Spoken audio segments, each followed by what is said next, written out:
Hey everybody, welcome back to another Flipping Tables. My name is Sean. And I'm Tico. And today we have a game that is all about being environmentally aware and reducing our carbon footprint in the world. It's called Terraternity, the card game.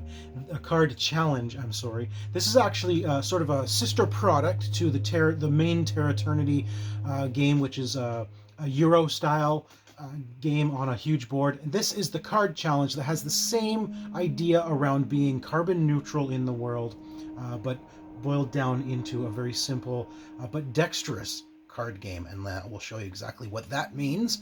So let's have a look at the product itself. This is the contents of the game. We've got a whole bunch of black cubes that represent carbon. We've got white cubes that are going to represent how many years it takes to build power plants.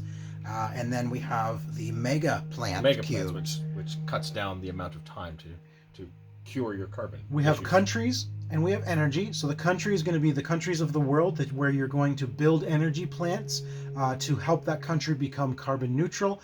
And we have challenge cards or action cards that are going to give you. You can play with or without the action cards. With them, I found it a lot more fun. Oh, way more difficult. Much more difficult because it's going to give you a challenge when you're placing the black cubes. These are the kick you in the teeth cards. Yes, and here's the dexterity part of this game. When you play a country card or an energy card, in the top corner of the card there is a carbon value.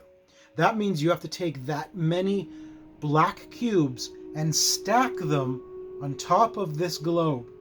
And in a two-player game, we're playing with this little tiny little that's area. Only big enough for 4 cubes, basically. Oh, you could fit 5 on there. You possibly could. No, I can't even fit Actually, 1. you know what? We could have fit 6, sort of, almost falling off.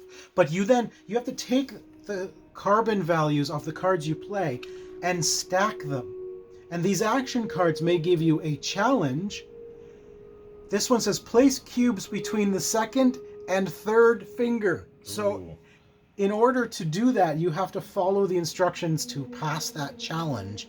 But if you do pass the challenge, you gain points that you're going to put into your victory, into your victory points. So the object is to play a country, pay its carbon cost by stacking cubes without them falling over, and then you can build power plants onto it, which gain you victory points or energy, and or mega points as well. So you get a mega cube with this one. If you successfully place 5 more cubes onto the stack, and this one here says it develops in 2 years. If I place that there, I take the 2 cubes and place that there on top, so that every turn I remove 1, and that just reminds me when it's done building. At which point I can take both cards and score them.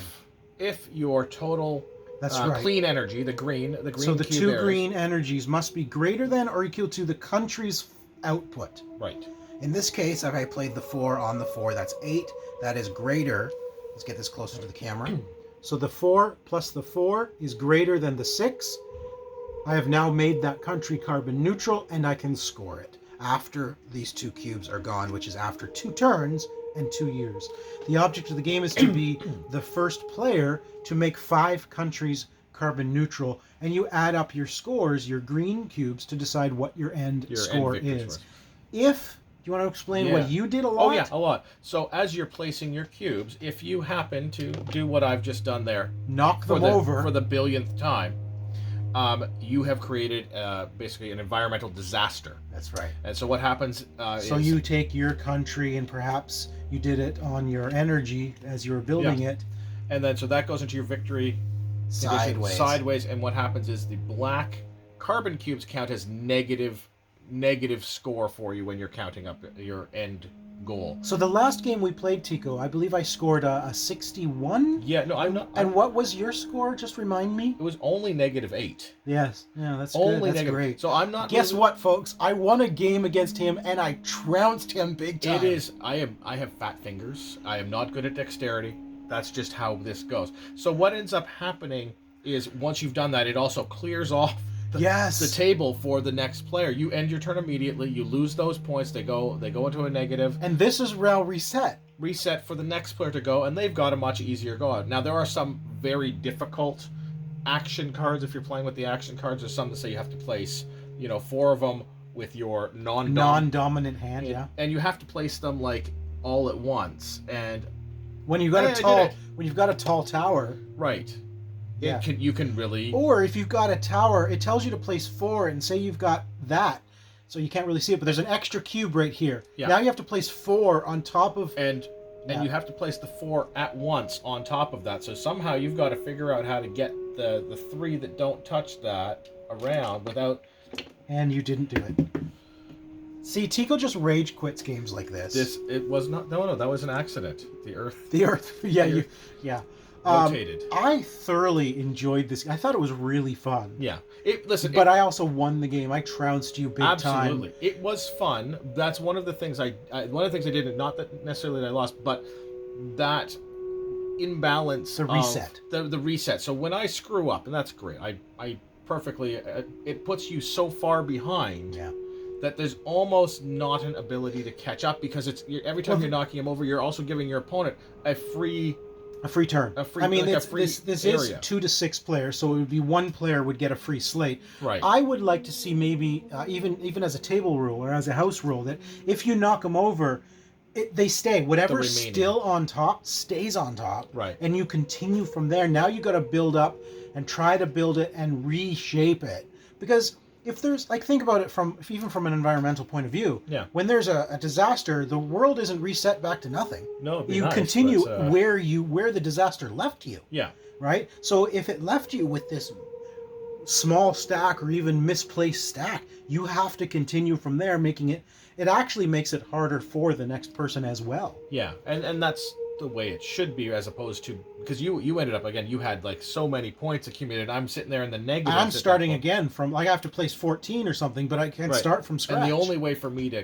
even try to catch up is to start playing this thing. Some of these things, like play 7. You had a 10. I had a 10. And it was only good for 2 victory points as well. It didn't even get me that much. Even just to balance it. Yeah, you had a bad draw of cards.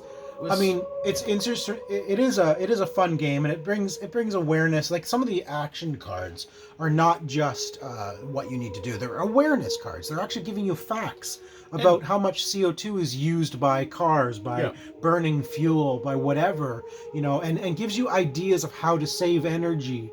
Using LEDs, for example, instead of incandescent. And those are free victory points, too. You just announce that you read off the fun fact to everybody so they learn, and you get free points out of it. You get free points. I didn't draw a single one of those. Yeah, you certainly did. 1. Don't I got lie. 1. How many Don't did you get? Lie. I got 5. Yeah. Yeah, all of mine were do it with your toes. Backwards, blindfolded, with a monkey riding on your back. We had to search for that monkey, but we found it. It was in the other box. Yeah. Anyway, folks, that is Terraternity, the card challenge, and it is definitely a challenge. I thoroughly enjoyed it. I thought it was great. It's a really stripped down version of the Euro version of Terraternity. So check this out. If you like dexterity games, you like card games, you'll probably enjoy this as well. And I liked it because I won against Tico. So thanks everybody for joining us. We'll talk to you next time. I'm going to get smaller. I'm going on a hand diet. And I'll have smaller fingers next time. It's a good idea. Maybe you should be like Cyberpunk and just get your whole hand replaced. Just like I'm just gonna get right down to the bone. That would make it a lot easier. Just bony. And exactly.